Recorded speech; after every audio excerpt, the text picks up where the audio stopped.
বুধবার ট্রাইব্যুনালে শেখ হাসিনার মামলার রায়ের দিন নির্ধারণ ঘিরে ছক কষছে আওয়ামী লীগ। নাশকতা করতে পারে রাজধানীর অন্তত 5টি স্থানে, এমন আশঙ্কা ঢাকা মহানগর পুলিশের। ডিএমপি জানায় 13 নভেম্বরকে মাথায় রেখে সর্বোচ্চ সতর্ক অবস্থানে থাকবেন বাহিনীর সদস্যরা। ফয়সাল হোসেনের রিপোর্ট। বেশ কয়েক মাস ধরেই রাজধানীর অলিগলি ও প্রধান সড়কে ঝটিকা মিছিল করছে কার্যক্রম নিষিদ্ধ আওয়ামী লীগের নেতাকর্মীরা। নাকমুখ ঢেকে মিছিল করে মুহূর্তেই লাপাত্তা হয়ে যাচ্ছে সমর্থকরা, আর সেই মিছিলের ছবি ছড়িয়ে দেয়া হচ্ছে সামাজিক যোগাযোগ মাধ্যমে। 13 নভেম্বর জুলাই আগস্ট হত্যা মামলায় শেখ হাসিনার বিরুদ্ধে রায়ের দিন নির্ধারণ করবে আন্তর্জাতিক অপরাধ ট্রাইব্যুনাল। আর সেদিন রাজধানীতে লকডাউনের ডাক দিয়েছে আওয়ামী লীগের পলাতক নেতারা।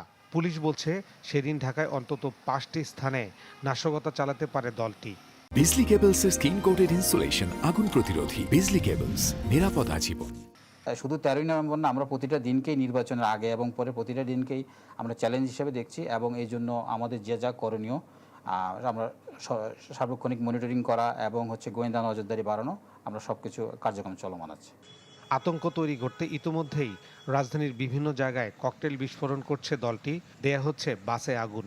ডিএমপি বলছে 13 নভেম্বর মাথায় রেখে সতর্ক অবস্থানে থাকবে পুলিশ।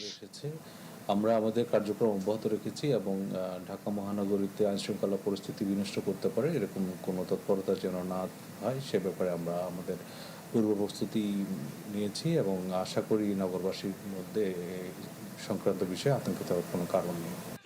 গেল 10 মাসে রাজধানীর ঝটিকা মিছিল থেকে গ্রেপ্তার করা হয়েছে 3000-এর বেশি আওয়ামী লীগের নেতাকর্মীকে। ফয়সাল হোসেন, চ্যানেল 24, ঢাকা।